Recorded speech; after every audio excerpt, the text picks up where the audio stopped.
大家好，我是史蒂芬，很高兴又跟大家见面了。大家还记得吗？上集我心目中最美的枫叶景点京都枫叶的影片当中，有跟大家分享介绍八坂神社、圆山公园、永观堂、南禅寺以及清水寺的美丽枫叶吗？那当然，如果大家忘记影片的内容，那欢迎大家可以回去再恶补一下内容哦。这次我们话不多说，直接进入主题。我心目中最美丽的枫叶，京都枫叶下集的内容。那首先下集的内容，我们要先跟大家介绍的就是在京都必访必拍必朝圣的景点——京都岚山。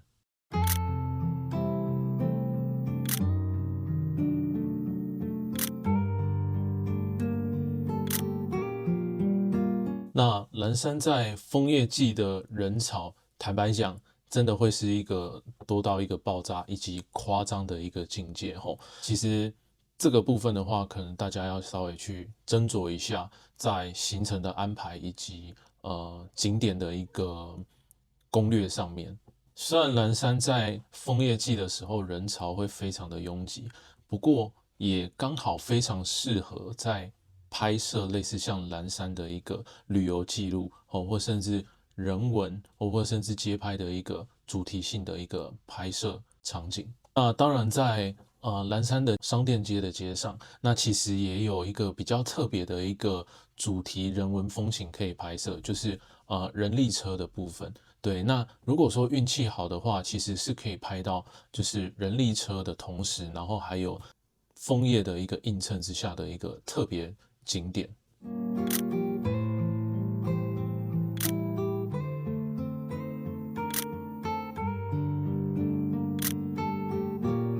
从 JR 的岚山站出站之后，那沿路的一个商店街，整条路上其实人潮都会非常的拥挤，也会非常的多。那在沿路走，你会经过的第一个最有名的景点，其实就是渡月桥。那渡月桥的部分的话，如果说在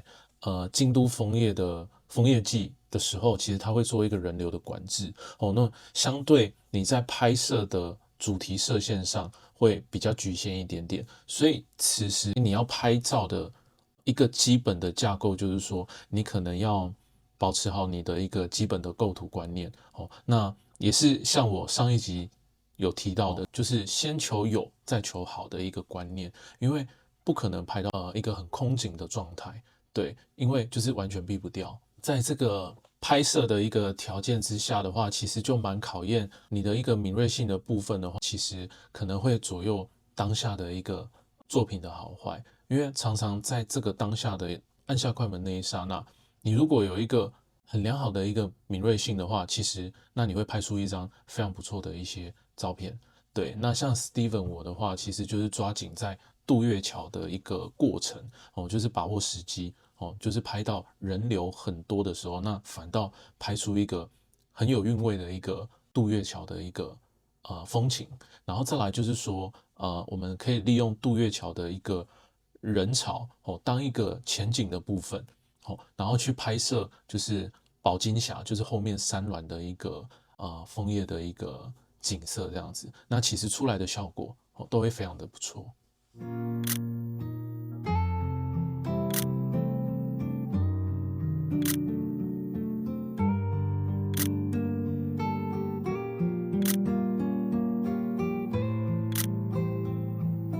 那在准备攻略岚山的小火车以及天龙寺的一个地图攻略的时候，那在前面其实是可以去找一些吃吃喝喝的美食。那像 Steven 我的话，就是跟我老婆一起到算是完美的一个有名的景点哦，它叫五木茶屋，对，去吃一个茶屋饭。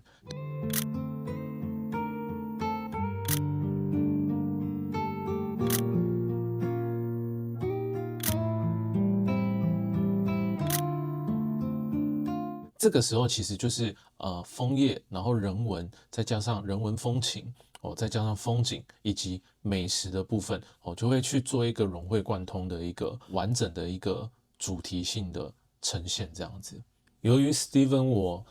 买小火车的一个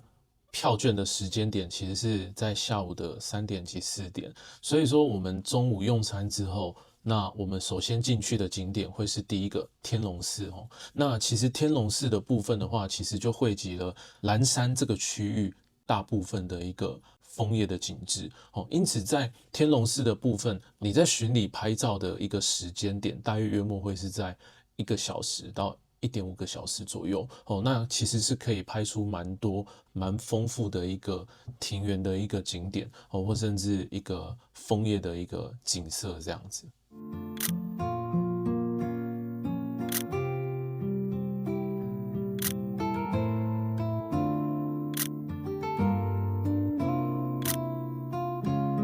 如果说有喜欢拍摄庭园造景，然后还有搭配京都的一些古色古香的建筑物的朋友，其实在天龙寺的旁边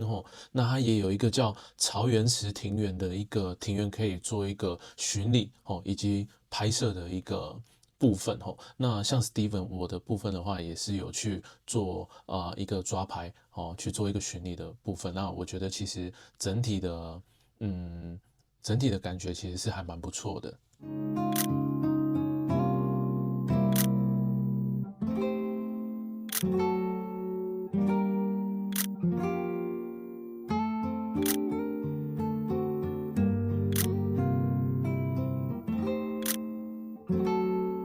我们结束了天龙寺的一个枫叶地图攻略之后，那我们的时间上其实也是差不多了。那我们就要前往那个嵯峨野的一个小火车。那这边的话是有一个小小的插曲，我想要稍微介绍一下，就是其实当时看到嵯峨野这3个字，其实 Steven 我不太会念，对，那我当下看到就是差而野，嵯峨野。其实正确的念法是嵯峨野，对，大家记得了吗？南山小火车的购票的部分的话，其实是可以从像 KKday 或是 Klook 的部分去做一个购买的动作。那只是大家要稍微注意一点的就是，其实像在樱花季它是旺季，然后再来就是像 Steven 我就是走枫叶季这2个季节里面那在小火车的一个购票的部分都会非常的抢手，因此可能会需要在提前约莫2个月的时间提前做一个订购的部分。那 Steven 这边也跟大家稍微分享一下，就是其实小火车的部分的话，我是觉得走单趟就可以，不一定要做一个来回。那当然，如果说您的时间允许的话，那当然从嵯峨南山站一直到龟冈站，再从龟冈走回蓝山或是嵯峨南山。南山小火车单趟的时间约莫会是在25分钟至30分钟。那在进站的时候，其实人潮会非常多，因此像有些人可能会想要去记录，就是小火车进站的一个 moment。那其实史蒂芬我也是有去做卡位的动作，就是想尽办法拍出就是背景是有所谓枫叶，然后还有那个小火车进站的那个 moment， 就是经典的画面。但是比较可惜的是，因为人流的关系以及人潮众多那其实站务人员会去做一个管制以及避免你超限或甚至一些安全的管制所以说在抓拍这个部分的话可能会拍到一些游客所以这个时候其实也是量力而为，就是先求有，那再求好。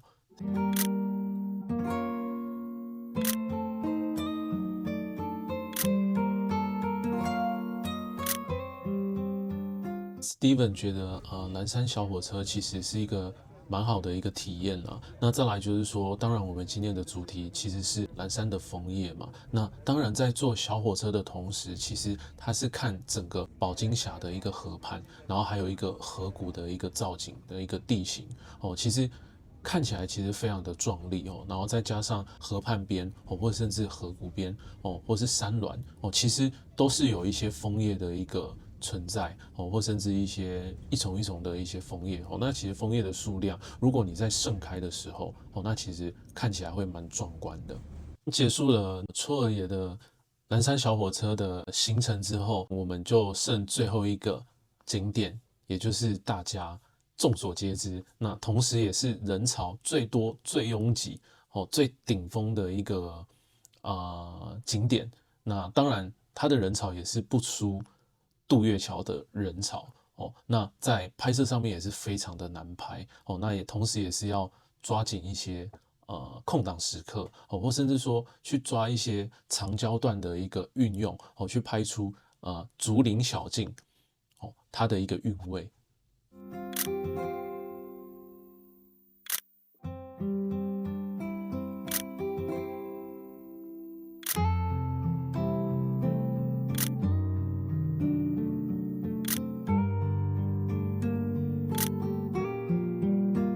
我们结束了京都的一个枫叶踩点的攻略地图之后，那 Steven 我安排的一个景点去处是往奈良的方向。到了奈良之后，从近铁奈良站出站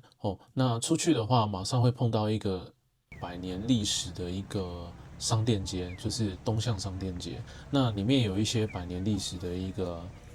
老店。然后伴手礼，那还有一些美食因此如果说到达奈良，我行程没有安排的那么紧凑的朋友，也可以去逛一逛。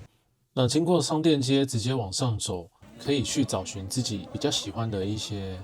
商店或甚至伴手礼，或甚至一些美食店那像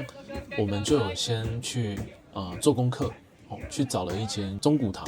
它也是非常有名，然后也是100年历史的一个麻薯店那它算是一个比较特色的一个特色店，那大家也可以去朝圣一下奈良的部分的话，那不外乎大家应该都比较熟悉，就是奈良公园就是卫路或者是说东大寺或是春日大社的部分。那毕竟 Steven 我在奈良安排的时间是只有1整天的时间，那其实如果有去过奈良的朋友，应该都会知道，整个奈良公园幅员会是非常的大。那旁边的话是有东大寺它的占地也是非常的广。再来就是春日大社的部分因此你如果要安排行程上面 ，Steven 建议的部分是希望你可能在春日大社或是东大寺的部分去做一个取舍那再来就是说，如果有去过奈良公园的朋友，那其实也可以把地点转往比较偏后山的那个若草山那其实若草山的部分的话，也是我们在过去奈良的行前有做一个简单的一个功课，就是说它在后山的部分也比较多一些鹿群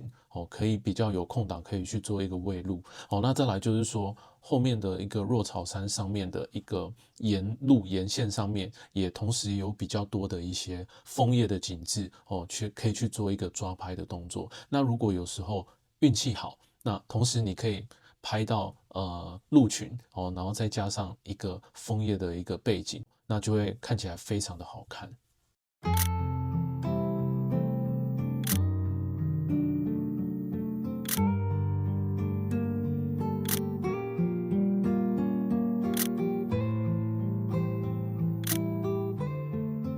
我们结束了若草山的一个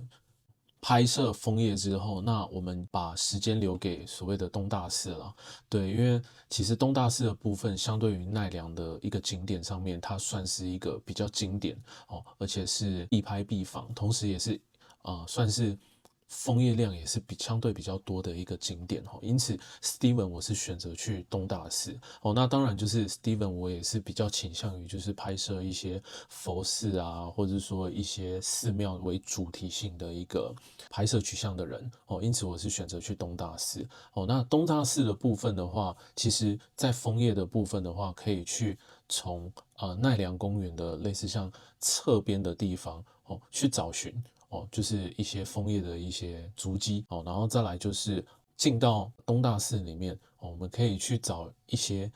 可能寺庙的一些角落或甚至一些比较接近奈良公园衔接的地方它那边的话才会有比较多的一个枫叶量可以去做一个拍摄。那如果说要在东大寺拍到枫叶的一个景致的部分的话，可能要稍微花一些时间去逛一些寺内的一个园区，然后在一些角落的地方或者是一些比较侧门的地方我们才可以找寻得到一个枫叶的一个地方。